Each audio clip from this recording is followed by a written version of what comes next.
Kita jadi bisa menulis dan membaca karena siapa? Kita jadi tahu beraneka bidang ilmu dari siapa? Bismillahirrahmanirrahim. Assalamualaikum warahmatullahi wabarakatuh. Waalaikumsalam warahmatullahi wabarakatuh. Alhamdulillahirabbil alamin. Shalatu wassalamu ala asrofil anbiya'i wal mursalin wa ala alihi wa sahbihi ajma'in amma ba'du.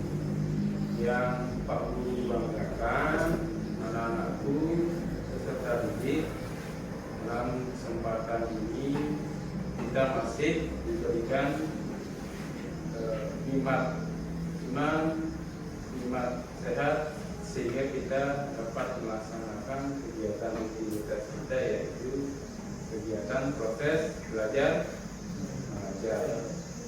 Jadi dalam kesempatan ini sebelum kita mulai pembelajaran pada hari ini, untuk lebih barokahnya silakan Bu Adi pimpin doa. Semoga apa yang akan kita lalui pada hari ini memperoleh berkah. Silakan. Sebelum kita mulai kegiatan tersebut, mari kita sama-sama berdoa dalam hati. Berdoa mulai.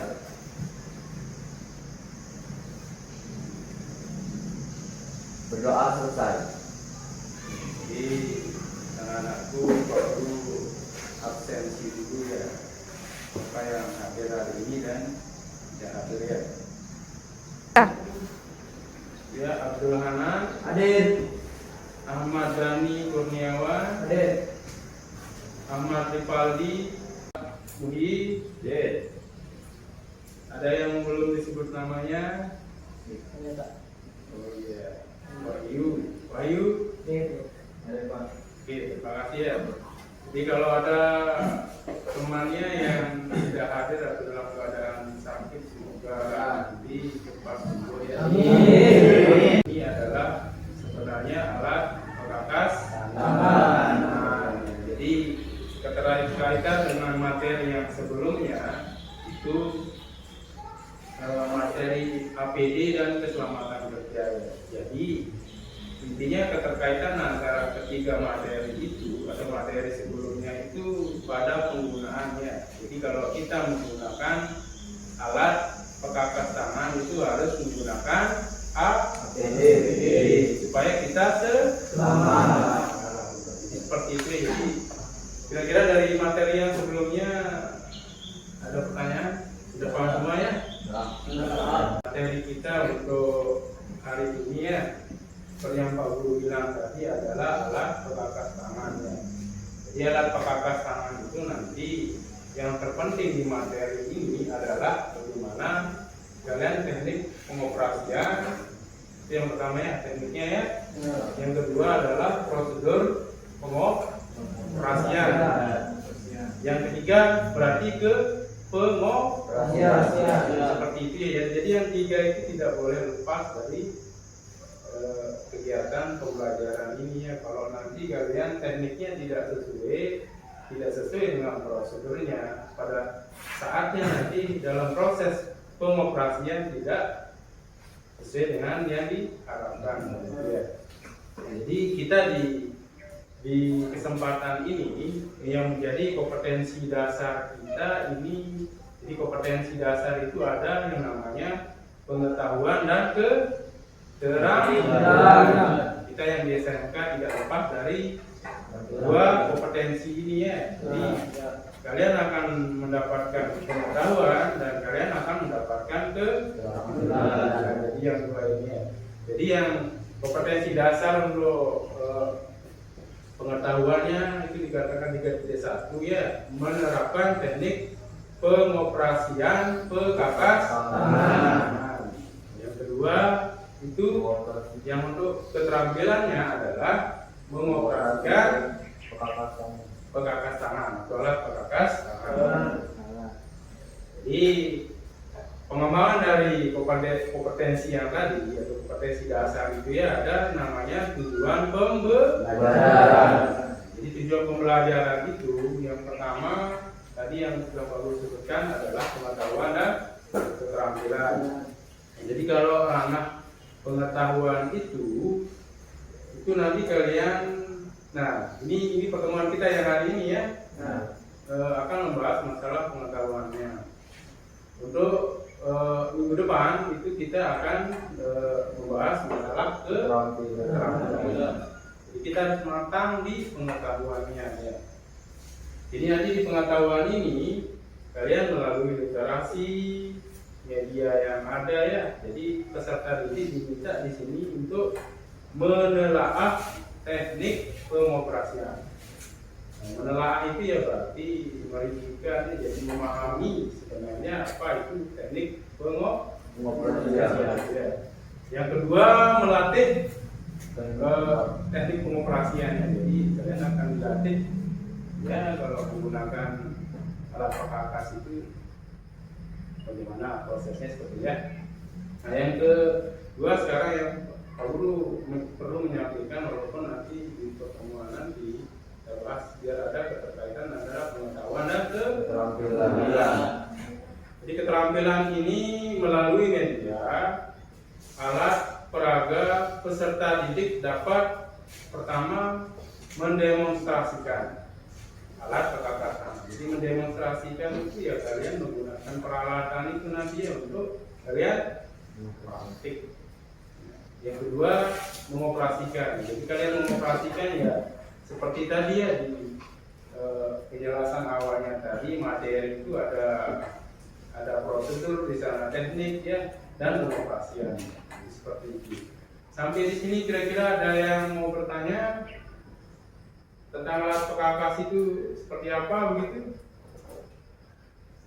Contohnya ada yang pernah melihat? Oke. Nah betul. Jadi itu sudah satu orang menyebutkan itu adalah perkakas tangan ya. Jadi yang lain mungkin ada yang menyebutkan lagi? Palu betul sekali palu ya. Jadi saya kira betul sudah. Pikir ada lagi yang lain?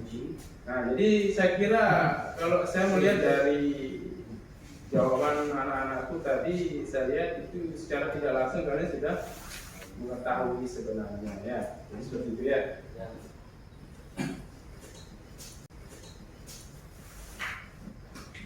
Nah, jadi sekarang ini beberapa jenis-jenis alat perkakas tangan ya. Jadi tolong diperhatikan gambarnya.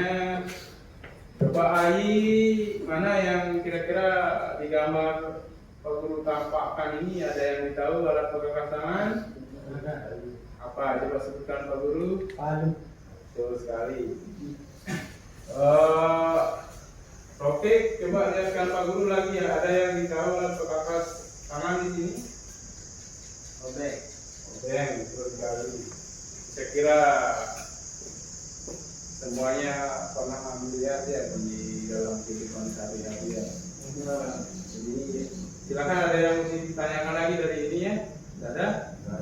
Pak Guru jelaskan sedikit ya. Jadi beberapa jenis alat perkakas di sini ya. Ini sebenarnya sebagian kecilnya ya. Ada sebagian besarnya. Artinya ini salah satu contoh perkakas yang akan kita praktikkan nanti ya. Jadi di sini ada palu, di sini ada obeng ya, di sini ada ragum, di sini ada namanya tang potong ya, tang jepit dan sebagainya. Jadi ini adalah jenis-jenis dari alat perkakas. Kira-kira sampai di sini ada pertanyaan lagi? Ada yang mau ditanyakan? Semua sudah paham ya? Oke, jadi Pak Guru mau lihat masih semangat semuanya? Masih. Jadi sekarang Pak Guru punya iya sedikit ya. Jadi ikuti Pak Guru ya. Kalau Pak Guru bilang SMKN 1 Sakra bisa luar biasa. Oke, bisa dipahami ya?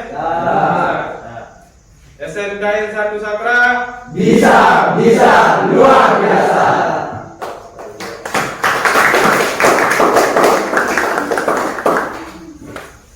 Oke, kita lanjutkan lagi. Jadi saya lihat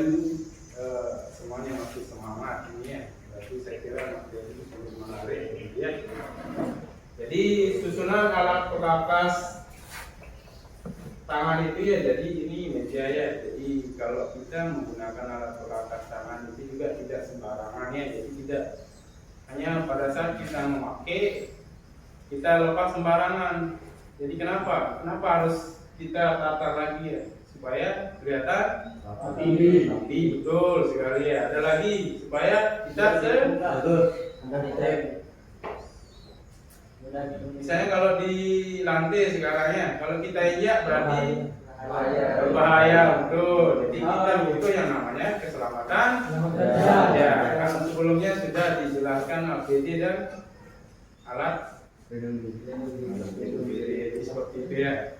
Jadi nanti kalau di tata kan enak. Nanti kalau kalian mau ngambil palu ya, palu ngambil kan seperti itu. Jadi enak ya. Nanti kalau berserakan contoh ya, nanti kalian jalan tidak sengaja injak kan jatuh nantinya seperti itu ya.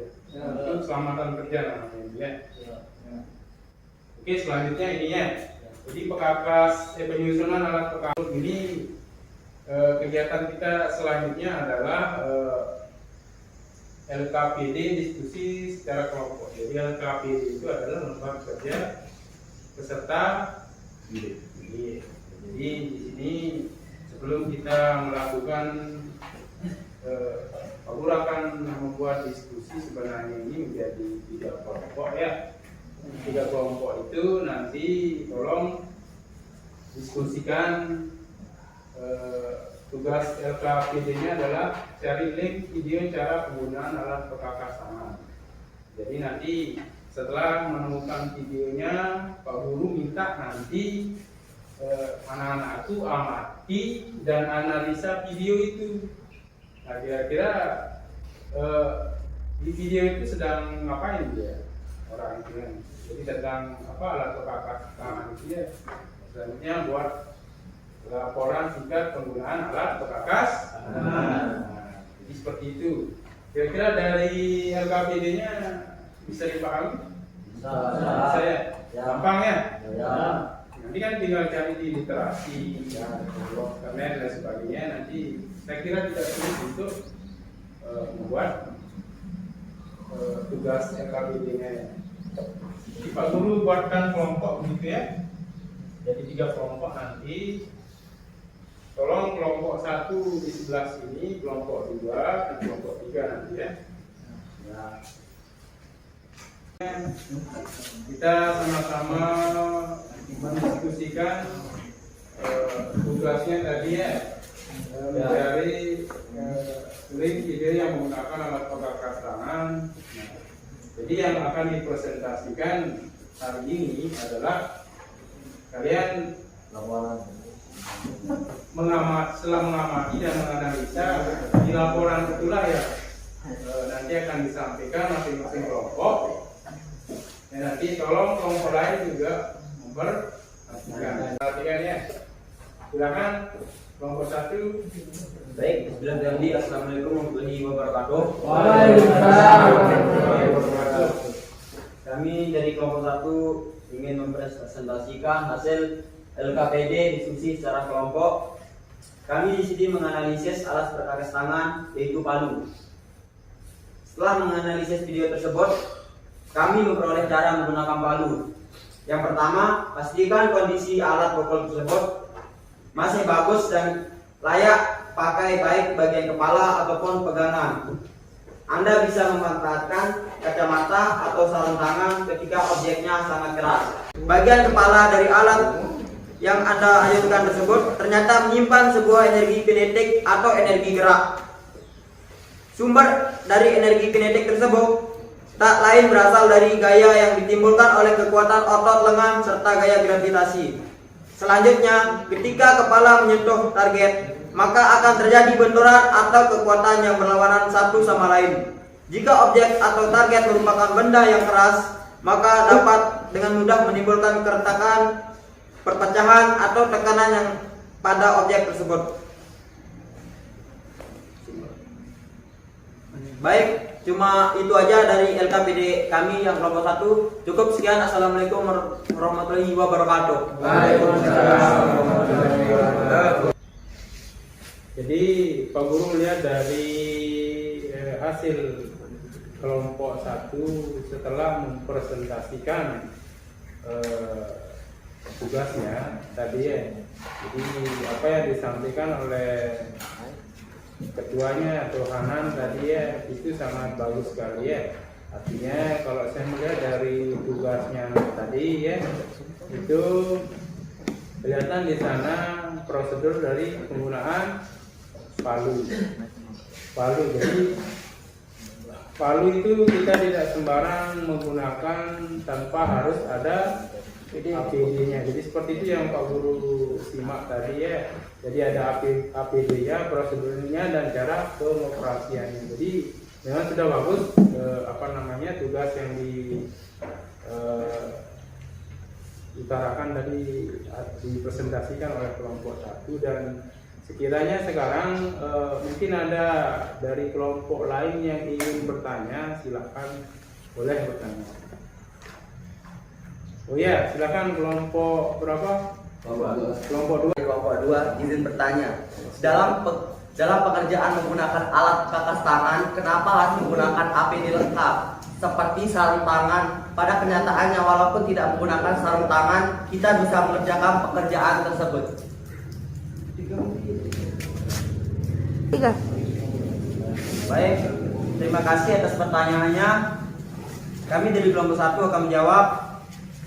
Dalam kita melakukan pekerjaan, bukan berarti kita hanya memikirkan hasil kerjaan kita dapat diselesaikan atau tidak, tetapi kita melakukan pekerjaan tersebut mengikuti prosedur keselamatan kerja. Dengan kita memperhatikan prosedur keselamatan kerja tersebut, dengan memperhatikan atau menggunakan APD yang digunakan itu bertujuan mengurangi kecelakaan kerja.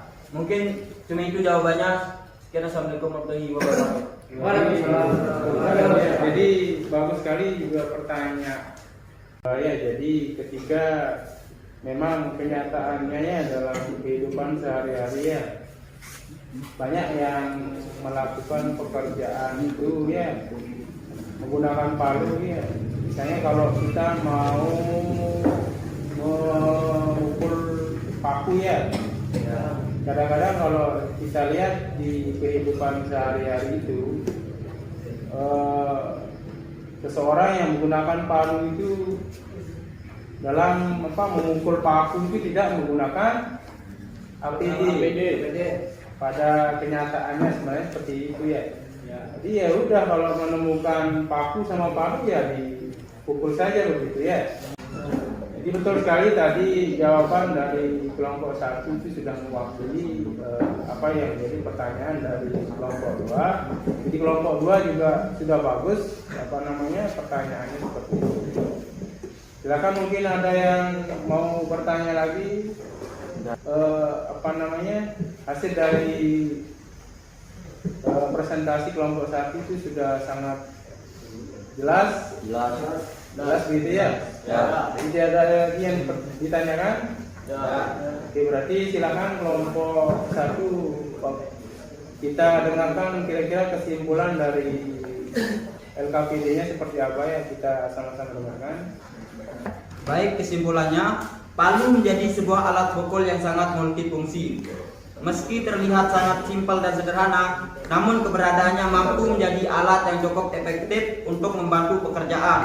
Sebelum memutuskan untuk memilikinya, sesuaikan terlebih dahulu dengan kebutuhan Anda, mengingat jenis, bahan, dan ukuran yang sangat beragam. Oke, cuma itu kesimpulannya, Pak. Terima kasih ya, sangat bagus sekali. Jadi palu itu seperti itu ya fungsinya ya. Jadi fungsi dari alat pekakas tangan atau palu itu adalah untuk memukul seperti itu ya. Oke, kita berikan tepuk tangan dulu untuk kelompok 1. Silakan tepuk tangan dulu.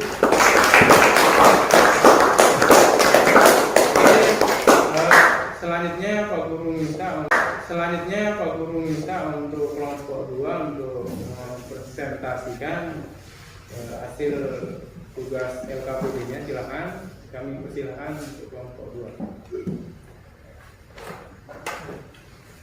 Kami dari kelompok 2 ingin mempresentasikan hasil laporan singkat penggunaan alat perkakas tangan yaitu obeng. Setelah menganalisa video, kelompok kami peroleh cara menggunakan obeng. Karena obeng merupakan salah satu alat yang dimiliki struktur sederhana. Ada banyak orang yang menggunakannya tanpa memperhatikan cara penggunaan dengan benar. Berikut di bawah ini poin-poin penggunaan obeng yang bisa Anda praktekkan. Yang pertama, dorong dan putar. Selanjutnya, luruskan gagang pada saat memutar obeng. 3. Gunakan obeng yang cocok dengan ukurannya. 4. Jangan memodifikasi dan mengalihkan fungsinya. 5. Gunakan dengan postur tubuh yang stabil. Yang terakhir atau yang keenam, perhatikan kerusakan pada obeng. Sekian, terima kasih. Baik, jadi itu tugas kelompok dari kelompok 2 ya. Jadi yang diambil, yang diangkat menjadi tugasnya adalah alat perkakas tangan obeng ya. Jadi yang disampaikan tadi betul ya. Jadi cara penggunaan obeng itu sebenarnya ya, perhatikan dulu ya semuanya. Penggunaan obeng itu kita tidak sembarang, artinya dari bentuk ukurannya itu jangan kita memaksakan obeng yang kecil untuk penggunaan yang besar, atau sebaliknya penggunaan yang besar untuk kecil ya. Jadi seperti itu yang hasil dari diskusi kelompok 2. Mungkin dari kelompok 1 atau kelompok 3 yang ingin bertanya, kami persilakan untuk Saya mau bertanya. jadi kelompok 3 ingin bertanya ini ya, mudah-mudahan nanti pertanyaannya ini sangat bagus gitu. Silahkan. Baik, terima kasih. Pertanyaan saya ke kelompok 2 adalah, kenapa kadang-kadang saya temukan penggunaan obeng tersebut tidak ada pada tempatnya? Contohnya, obeng dipakai untuk melubangi atau digunakan untuk memahat benda kerja. Sekian, terima kasih. Pertanyaan dari kelompok 3. Obeng merupakan salah satu alat perkakas tangan, umumnya sama dengan alat perkakas lainnya. Obeng tersebut juga memiliki varian berbeda dengan fungsi yang berbeda pula. Ada banyak orang yang menggunakan peralatan tanpa memperhatikan fungsi dan cara penggunaannya. Ini akan berdampak pada hasil pekerjaan ataupun akan menyebabkan alat perkakas itu rusak karena dipakai tidak sesuai dengan fungsinya. Artinya, penggunaan yang sebenarnya peralatan tersebut harus sesuai dengan prosedur dan fungsinya. Sekian dan terima kasih. Jadi bagus sekali ya, saya lihat pertanyaan dari kelompok 3 juga sangat bagus itu ya. Jadi dia mengarah ke tupoksi dari obeng itu ya. Jadi obeng itu kan kita tidak menyalahgunakan fungsinya ya. Jadi fungsinya itu tidak misal kayak tadi, misalkan obeng itu kita pakai mahat ya. Jadi nanti yang jelasnya benda kerja yang kita pahat itu tidak maksimal hasilnya nanti seperti itu ya. Jadi jawaban dari kelompok 2 juga saya lihat itu sangat bagus ya, sangat sesuai dengan pertanyaan dari kelompok 3 ya. Itu sudah bagus. Sekarang mungkin ada yang ingin bertanya lagi atau cukup dengan pertanyaan dari kelompok 3 sudah mewakili. Gimana kelompok 1 sudah paham? Pahamnya? Paham semuanya tadi ya? Paham. Jadi Pak Guru minta untuk kelompok 2, perhatikan kelompok 2 silakan menyimpulkan hasil dari pekerjaannya. Untuk kesimpulan tentang alat perkakas tangan yaitu obeng. Obeng merupakan alat perkakas tangan yang sangat umum yang bisa ditemukan di mana saja. Tidak sedikit pengguna yang tidak mengetahui cara penggunaannya yang benar. Tetapi dengan memahami poin-poin penggunaan yang benar, Anda dapat melakukan pekerjaan dengan aman dan mudah. Sekian dan terima kasih. Baik, terima kasih. Jadi termasuk kelompok 2 juga saya lihat bagus sekali ya. Jadi mengangkat tema dari tugasnya itu sangat menarik juga ya. Jadi kita memang melihat dari alat perkakas ini kelihatan sederhana ya. Perhatikan, kelihatan sederhana tetapi sangat perlu kita perhatikan prosedur dan pengoperasiannya seperti itu ya. Jadi kita berikan tepuk tangan juga untuk kelompok 2.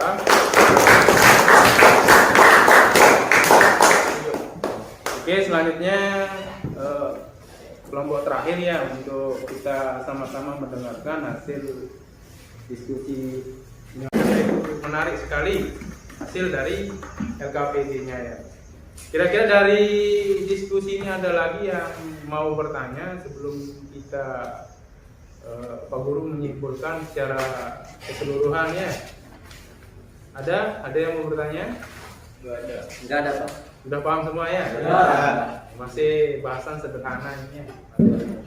Jadi kalau kesimpulan Pak Guru ya, jadi kalau alat pekakas itu ya, artinya setelah kita mempelajari materi ini ya, jadi harapan kita ini ya, kita dapat mengetahui jenis-jenis alat pekakas tangan ya, keterampilan menggunakan alat pekakas tangan ya, prosedur cara menggunakan pekakas tangan, dan dapat menggunakan atau mengoperasikan pekakas tangan dengan benar ya. Jadi yang terpenting ini artinya kalau sudah benar itu harus bisa dipertanggungjawabkan.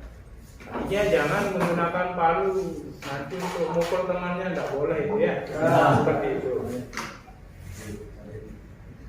Nah, Pak Guru perhatikan semuanya ya. Pak Guru mau tes dulu ini ya. Jepit Tang jepit. tang atau sudah paham berarti. Alat yang digunakan untuk memotong gerinda. Ini tak tahu juga ya. Jadi gerinda itu alat pekakas tangan yang menggunakan gerinda seperti itu ya. Jadi bagus sekali ya, semuanya saya kira sudah paham ya. Jadi setelah Pak Guru tanya, akhirnya semuanya rata-rata sudah bisa menjawab ya. Nah ini ya, jadi kita tinggal beberapa menit lagi. Penyusunan peralatan pekakas. Yang pertama, tugasnya yang kedua, kecelakaan kerja yang terjadi ketika tidak mengikuti standar SOP-nya pada penggunaan palu dan obeng. Silakan cari di literasi ataupun di internet boleh ya. Selanjutnya sebutkan minimal 10 peralatan pekakas yang dijumpai dalam kehidupan sehari-hari. Ini gampang sekali nanti kehidupan sehari-harinya saya kira tetap kalian jumpai. Yang keempat, menurut Anda ini ya, solusi apa yang harus dilakukan untuk meminimalisir atau mengurangi kecelakaan dalam menggunakan pekakas tangan? Yang selanjutnya, yang kelima, gambarkan bentuk-bentuk kikir yang sering digunakan. Walaupun nanti ini ada beberapa soal yang sedikit menantang ya. Jadi nanti ini artinya minggu depan harus sudah diselesaikan. Bisa juga ditanyakan nanti kalau sudah menyelesaikan tugasnya. Oke, jadi untuk lebih barokahnya atau Pak Guru sedikit ya, untuk pertemuan minggu depan ya, kita sudah mulai praktik tentang bahasan yang sekarang ini. Jadi praktiknya ya tadi, nanti kalian akan menemukan studi kasus apa yang akan kalian kerjakan. Baik, kalau begitu saya minta Hanan untuk memimpin doa. Artinya dalam kesempatan ini kita memperoleh manfaat dari pembelajaran kita. Silakan. Baik, karena pelajaran untuk pertemuan hari ini sudah berakhir, semoga apa yang kita pelajari bermanfaat dan berkah. Marilah kita sejenak menundukkan kepala, membaca surah Al-Fatihah, berdoa mulai.